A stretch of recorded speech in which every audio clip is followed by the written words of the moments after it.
본문을 한번 보시기 바랍니다. 본문에는 등대불루가 같이 소망의 항구로 인도해 주는 말씀이 우리에게 증거가 됩니다. 1절 한번 보실까요? 하나님은 우리의 피난처시여 힘이시니 환난 중에 만날 큰 도움이시라, 이렇게 나오고 있습니다. 여러분, 하나님만이 우리의 참된 피난처요, 능력이요, 어려움에 처할 때 실제적으로 도와주실 수 있는 분이라는 것입니다. 아멘. 1번, 2번 조금만 내려주세요. 자, 우리 인생에 너무 많이 내렸어요. 우리 인생의 진실단 대답이 뭘까요? 한번 따라서 해보실까요? 하나님. 그렇습니다. 우리가 하나님 안에 거할 때, 하나님을 의지할 때, 하나님과 동행할 때 참된 자유와 평강을 누릴 수 있다는 것입니다. 하나님 이외에 세상의 모든 것을 소유했었던 솔로몬 왕의 고백을 우리는 기억해야 됩니다. 그는 세상의 부귀영화 모든 것을 원하는 만큼 얻었습니다. 그리고 나서 그는 이렇게 고백합니다. 헛되고 헛되도다. 이번에 미국에서 로또 복권 광풍이 불었죠. 미국의 캘리포니아 주에 있는 한 사람이 1등에 당첨됐는데 당첨 금액이 얼마냐? 1조 9천억 원입니다. 1조 9천억 원을 그 사람이 하루아침에 가지게 되었어요.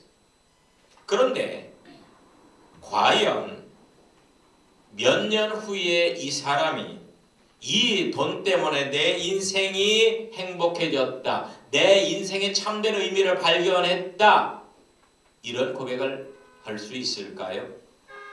저는 상당히 부정적으로 생각을 합니다. 결코 그렇지 않을 거라고 생각을 해요. 5절에 보면 하나님이라는 성은 난공불락의 요새요, 우리가 그 성에 거할 때 우리는 안전할 수 있다라고 성경은 말씀하십니다. 여러분, 하나님의 성 중에 거하는 비결이 뭘까요? 하나님의 성 중에 거하는 비결이 뭘까요? 본문에서는 새벽 예배를 드리라, 이렇게 나옵니다. 새벽 예배를 드리라. 이것은 시간적인 새벽 예배를 의미하는 것만은 아닙니다. 여기서 새벽은 만물의 시작입니다. 새벽 예배는 새로운 하루를 주신 하나님께 감사하는 것이요, 하루를 향한 하나님의 뜻을 구하는 것이요, 하나님의 뜻대로 살 수 있도록 하나님의 긍휼과 자비하심을 구하는 것이 바로 새벽 예배입니다. 여기서 새벽은 시간적인 의미라기보다 모든 시작을 하나님의 영광을 위해서 하라는 것입니다. 하루를 시작할 때, 일주일을 시작할 때, 한 달을 시작할 때, 1년을 시작할 때 제일 먼저 하나님 앞에 나와서 제단을 쌓으라는 거예요. 여러분, 예배 의식은 하나님께 모든 것을 위탁한다는 의미입니다. 하나님의 인도하심에 전적으로 순종하겠다는 퍼포먼스입니다. 그 어떤 형식이든 간에 이런 의미만 살아있다면 진정한 예배가 되는 거예요. 제일 먼저 하나님께 예배로 영광을 돌릴 때 하나님은 우리에게 어떠한 복을 주실까요? 어떠한 복이 우리를 위해 예비되는 것일까요? 여러분, 하나님을 경배할 때만이 우리의 영혼에 진정한 만족감이 찾아옵니다. 아멘? 아멘. 하나님을 경배할 때, 하나님을 높일 때, 하나님을 찬양할 때 우리 영혼에 참된 만족감이 온다는 것입니다. 머슬로우라는 사람은 인간의 욕구를 5단계로 분류했습니다. 생리적 욕구, 안전 욕구, 사회적 욕구, 존경 욕구, 자아실현 욕구입니다. 그런데 이러한 인본적인 욕구 위에 존재하는 욕구가 있습니다. 그건 바로 하나님의 거룩함에 도달하고자 하는 영적 욕구입니다. 거룩해지고자 하는 영적 욕구예요. 신령해지고자 하는 욕구입니다. 예배 의식은 이러한 영적 욕구를 달성하기 위한 인간의 원초적인 몸부림이 바로 예배의 욕구입니다.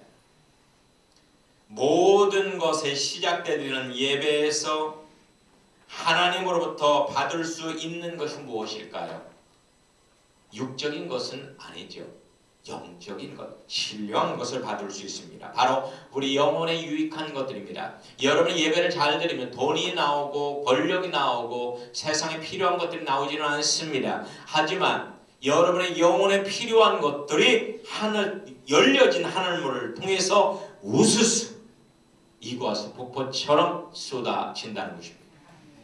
영적으로 죽은 사람은 그것을 전혀 맛보질 않죠. 하지만 영혼이 살아있는 사람은 그것을 맛보게 되어 있습니다. 육적인 것을 원하려면 예배를 드리기보다 건강을 위해서 더 잠을 자든가 운동을 하든가 더 나가서 돈을 벌면 됩니다. 그러면 육신에 유익한 것들이 생겨납니다. 하지만 그러면 그럴수록 영혼은 점점 죽어가고 병들어간다는 것을 아셔야 됩니다. 영적인 것은 물질이나 정신적인 것보다 훨씬 중요하다는 것을 아셔야 돼요. 우리 영혼이 차지하는 비율은 99.99999%입니다. 우리 육신이 차지하는 비율은 0.000000001%밖에 안 돼요. 무엇이 더 중요한 거예요? 그래서 우리 그리스인은 영적인 가치관, 성경적인 세계관이 필요한 것입니다. 소아시아 7교회 사역자 중에 성경적 세계관으로 무장된 대표적인 사람이 바로 빌라델피아 교회 사역자인데요. 이 사람과 반대로 세속적 세계관으로 똘똘 뭉친 대표적인 사람이 누구냐? 라오디게아 교회 사역자입니다. 라오디게아 교회 사역자. 주님께서는 빌라델피아 직분자에게 삼층천에 입성한다는 최고의 복을 주셨습니다. 하지만 라오디게아 교회 직분자는 토하여 내치리라 라는 엄청난 저주를 하셨습니다. 여러분, 세상의 모든 것이 소중합니다. 저는 그렇게 생각합니다. 다 긍정을 합니다. 하지만 분명한 영적 순위가 있다는 걸 아셔야 됩니다. 영혼이 잘 되는 복을 먼저 받아야 합니다. 그 다음에 범사가 잘 되고 강건해지는 복을 받을 때 부작용이 없이 평안해지는 것입니다. 건강한 것, 돈 많은 것, 오래 사는 것, 평안한 것이 축복이라는 인식은 성경적인 것이 아니라 세상적인 가치관입니다. 이런 세상적인 복들에는 치명적인 약점이 있어요. 첫 번째는 변수가 많습니다.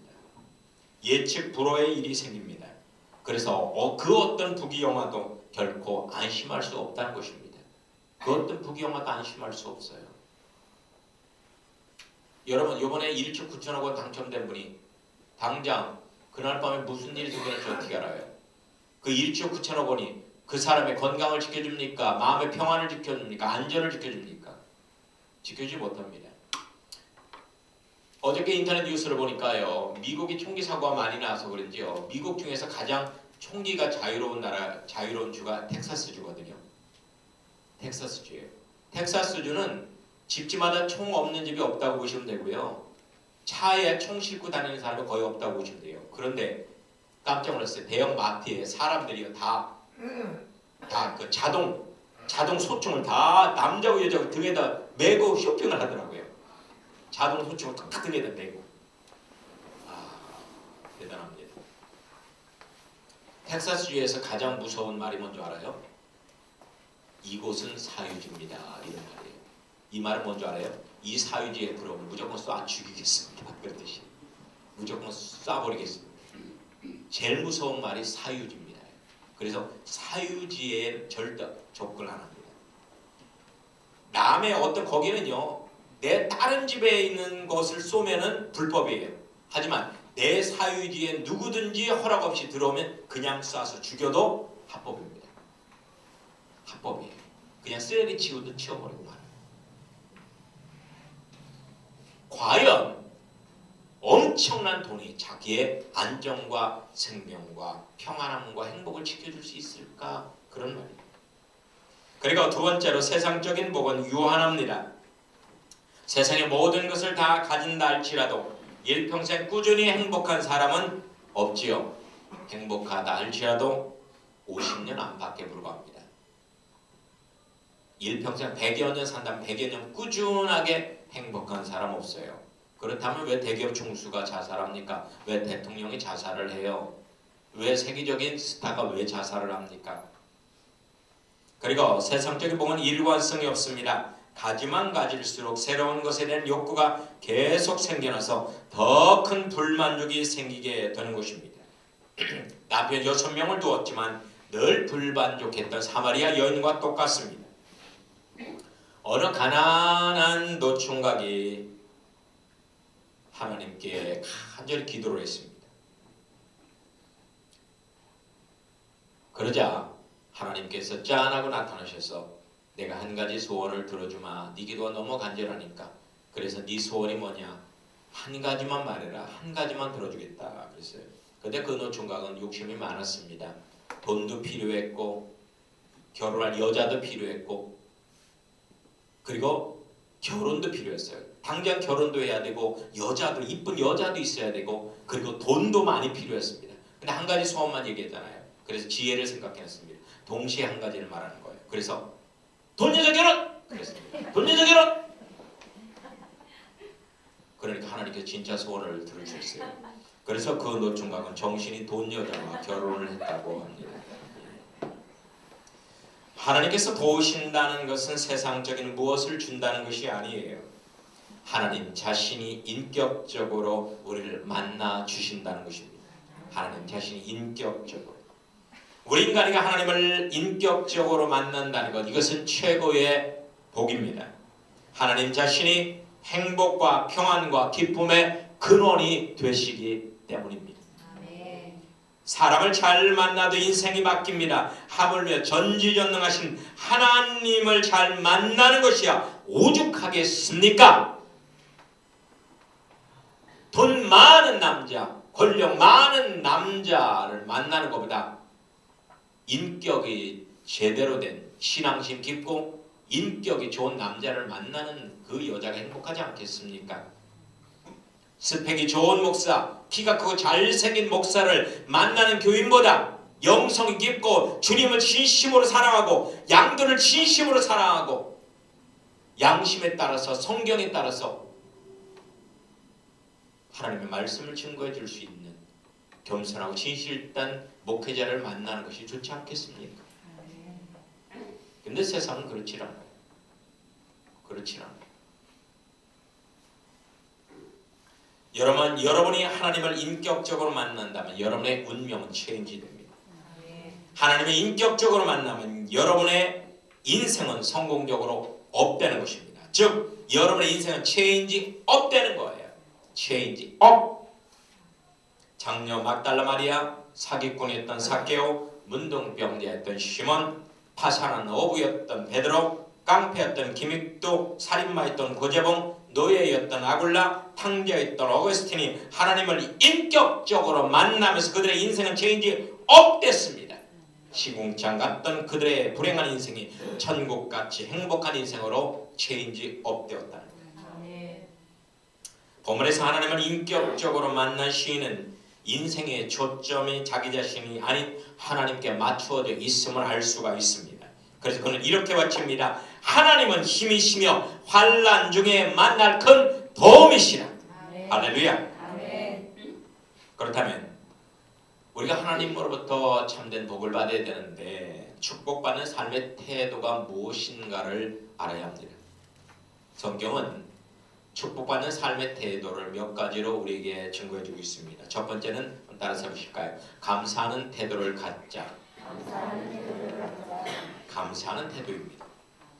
우리는 수억만 가지 하나님의 은혜를 받으며 살고 있습니다. 너무 많아서 기억이 안 나는 거예요. 여러분 지금 기억이 안 나죠? 그건 없어서 기억이 안 나는 게 아니라 너무 많아서 안 나는 겁니다. 그런데 은혜 아닌 것이 없다 보니 은혜에 대해서 무감각해지는 경향이 있습니다.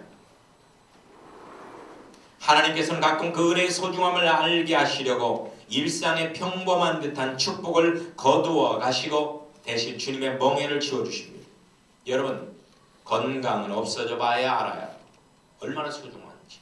가족도 없어져 봐야 소중함을 압니다. 돈도 없어져 봐야 소중함을 알고요. 예배도 못 드려봐야 소중함을 압니다. 은혜도 고갈되어 봐야 소중함을 알고, 말씀도 못 들어봐야 소중함을 압니다. 밥도 굶어봐야 소중함을 아는 거예요. 우리는 없을 때 그 가치를 알게 됩니다. 그래서 하나님께서는 우리가 가지고 있는 일상의 평범한 것들을 거둬가세요. 그 평범한 것이 얼마나 소중한 것인지를 알려주시려고. 여러분, 천국은 감사의 나라입니다. 그런데 감사는 겸손의 뿌리에서 열리는 열매입니다. 겸손한 사람은 감사하게 되고 감사하는 삶에서 천국이 건설되는 것입니다. 하나님께서는 가나안 땅 입성 전에 이스라엘 백성들을 40년간 광야에서 훈련을 시키셨습니다. 왜요? 감사하는 삶의 태도를 갖게 하려고. 감사하는 삶의 태도를 갖게 하려고. 할렐루야.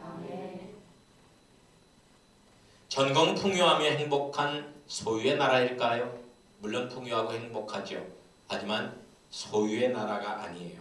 천국은 감사하여 행복한 존재의 나라입니다. 소유해서 행복한 나라가 아니라 감사해서 행복한 나라가 천국이란 말이에요. 건강한 신앙, 신령한 예배의 성공과 풍요와 행복은 감사의 기초에 세워지는 것들입니다. 감사의 마음을 잃는다면 여러분들은 천하를 잃게 되는 거예요. 범사에 감사하시기를 축원합니다. 어떻게 이런 상황에서 감사를 합니까? 하겠지만은요, 감사거리가 생겨서 감사하는 것이 아니에요. 감사하면 감사거리가 자꾸 아멘이 안 나와요. 자꾸 생기는 거예요. 감사하면 감사거리가 생겨나요. 감사거리가 생기면 감사하겠다 하지 마세요. 감사는 감사거리를 낳고 더 큰 감사거리를 낳게 되는 겁니다. 이것이 복의 참된 비밀입니다. 두 번째 한번 따라서 보실까요? 서로 격려하는 태도를 가집시다. 격려하는 태도를 가지세요. 한번 옆에 있는 분 격려해 보실까요?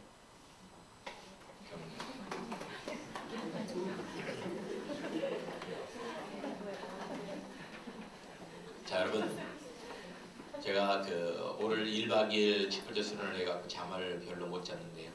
그래서 아침 식사를 하고 나서 한 10분 정도 깜빡 잠이 들었는데 꿈에서 제가 이렇게 외치더라고요. 제가 생생하게 제가 그렇게 외쳤어요. 꿈에서. 나는 우리 교회 찬양 단원을 타 교회 100명의 사람과도 바꾸지 않겠습니다 하고 외치더라고요.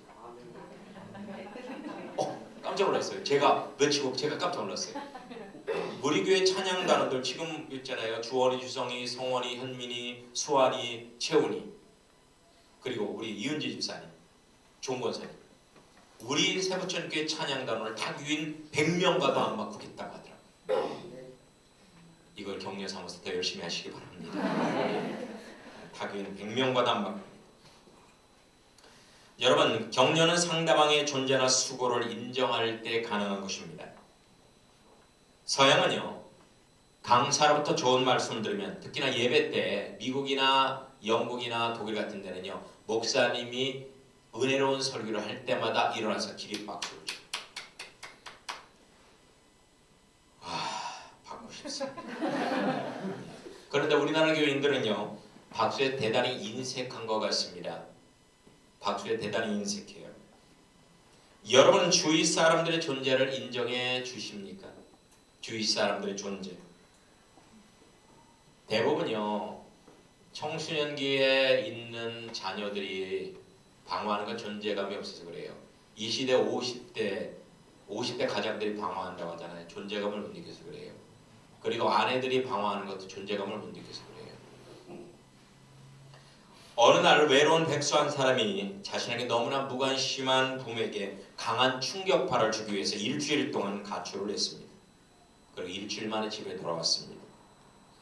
야, 이제 내 존재감이 살아나겠지. 그때 엄마가 이렇게 얘기합니다. 야, 너 어제 집 나가서 여태 뭐 하다 왔냐? 하루 종일 뭐 하다 왔어? 일주일 만에 들어왔는데.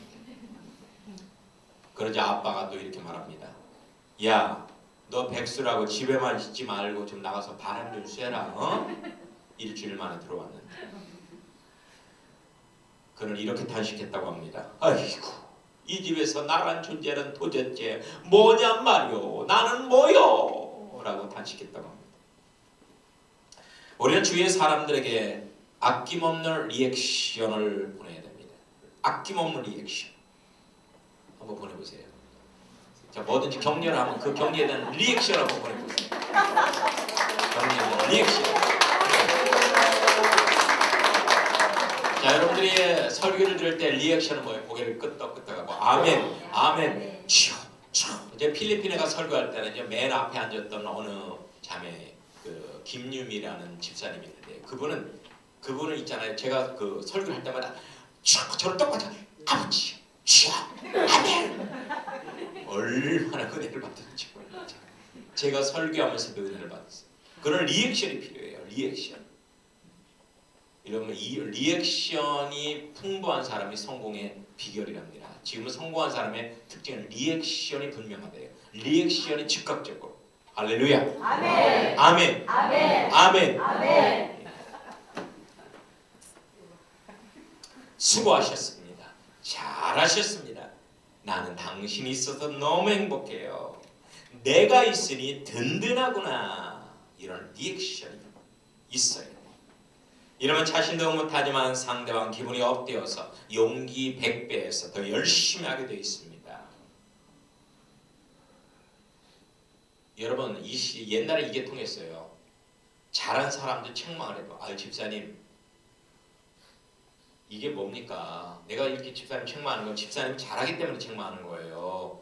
더 좀 열심히 하세요. 에? 집사님 다 잘하는데 이거는 잘 못해요. 열심히 하세요. 이게는요 80년대 70년대는 통했어요. 지금은 그렇게 하면 바로 그 사람 떠납니다. 지금은 그렇게 하면 안 돼요. 지금은 못해도 잘한 구석이 있으니까 잘한 구석 찾아서 칭찬해주고 잘하면 더 칭찬해주고. 아멘? 아멘. 여러분 칭찬은 고래도 춤추게 한다고 하잖아요. 그러니까 여러분들이 상대방을 격려해주는 태도 대단히 중요합니다. 미국의 뉴욕에서 휴대폰으로 전화하며 한쪽 가슴을 드러낸 척 걸어가는 한 젊은 여자가 있었습니다. 한참을 수다를 떤 후에 전화기를 껐더니 소스라치게 놀라는 거예요. 에구머니나 내 애기 어디 갔어? 방금 전까지 여기서 젖을 먹고 있었는데 내 애기 어디 갔어? 얼마나 전화를 열심히 했으면 지 애기가 어디 갔는지도 몰라요. 이런 정신 나간 사람이 되면 안 되죠. 여러분 짐승은 음식을 먹고 살아가지만 영혼을 가진 인간은 칭찬과 격려를 먹고 살아가는 것을 기억하시기 바랍니다. 아멘. 아멘. 옆에 있는 분에게 칭찬 한마디씩 해주세요. 칭찬.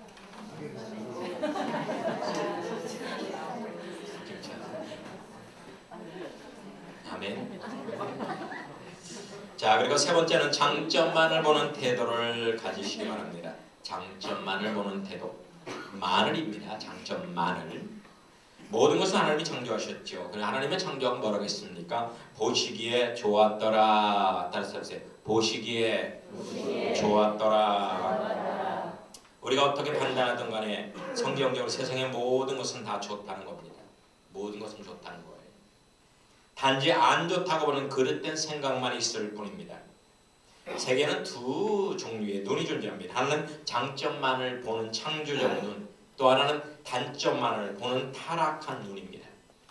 빛 가운데 있으면 장점만 보입니다. 하지만 어둠 속에 있으면 단점만 보입니다. 역사의 성공자들은 장점만을 보고 그것을 개발하며 산 사람들입니다. 역사적으로 성공한 사람들은 단점이 대단히 많았습니다. 하지만 단점을 보고 낙심하지 않았습니다. 자신의 조금 있는 장점을 보고 그것을 개발해서 성공한 사람들.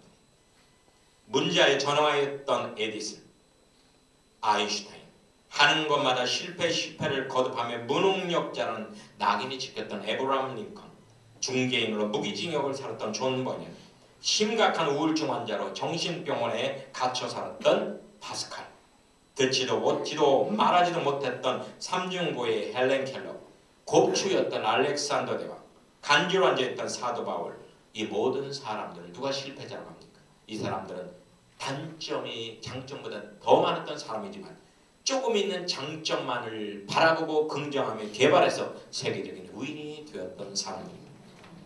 여러분, 장점만을 보는 태도를 가지시기를 축원합니다. 네. 마지막으로 긍정하는 태도를 가지십시오. 따라서 해주십시다. 긍정합시다. 긍정합시다. 부정하면요 마음이 뒤틀려요. 마음의 평안이 사라집니다. 긍정해야 돼요. 아유, 저 집사님 오늘도 늦게 왔네. 아유, 그리고 아유, 저 집사님 오늘도 좋네. 아유, 저 집사님 오늘 헤어스타일 또 좋네. 아유, 저 집사님 저 옷 갈아입고 온 거예요, 만 거예요. 이렇게 부정적으로 보면요 설교자의 마음의 평안이 깨져요. 그럼 설교 뭐 쓰겠어요? 죽기라도 쓰면 좋죠. 설교 2층 밥, 3층 밥 만들어요. 2층 선밥 만들어요, 선밥. 그래서 저는 늘 오면 긍정하려고 그래요. 아, 늦게 와도 집사님 오셨구나. 할렐루야, 감사합니다.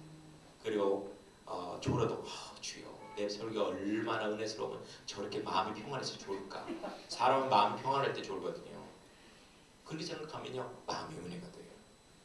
여러분, 긍정하는 태도를 가지시길 바랍니다. 됩니다. 하겠습니다. 해봅시다. 합시다. 이런 사람과 안 됩니다. 못합니다. 안 합니다. 싫습니다. 하는 사람의 결말은 천양지대예요. 천지 차이라는 말이에요. 하나님을 신뢰하는 사람은 긍정적입니다. 우리 예수 믿는 그리스도인은 긍정적인 사람이에요. 어떤 상황에서도 하나님이 살아계신다는 믿음과 도우신다는 확신을 가져야만 포기하거나 부정하지 않습니다. 우리 그리스도인은 최악의 상황인 죽음까지도 긍정하는 사람입니다. 참된 그리스도인은 예수님에 대한 믿음과 진리 때문에 순교하는 것을 최고의 영광이라고 생각하는 사람들이 우리 그리스도인이에요. 우리에게는 타 종교에 없는 부활의 진리가 있습니다. 죽음을 긍정하는 한 죽음보다 못한 그 어떤 고통도 긍정하지 않을 이유가 없는 것입니다. 죽음을 긍정하는데 죽음보다 더 한 것이 어디 있겠습니까? 우리 긍정하지 못할 것이 세상에는 없습니다. 세상에는 없습니다. 이제부터 긍정의 말로 바꾸시기를 축원합니다. 죽겠네, 못해 먹겠네, 다 틀렸네, 안 해, 몰라 라는 말을 우리의 사전에서 지워버립시다. 대신 살겠네, 좋습니다, 가능성 있네요, 하겠습니다, 알았습니다, 그건 제 몫이죠, 제가 감당해 보겠습니다, 내 목구멍을 열어서 전도하겠습니다. 그럼 그들의 귓구멍이 열리리라고 믿습니다. 이런 말을 사용하나 되어야 돼요. 긍정하는 태도의 사람에겐 천상천하의 모든 만물이 그를 돕게 됩니다. 하나님은 만물을 긍정으로 창조하셨기 때문입니다. 할렐루야. 찬양하십니다.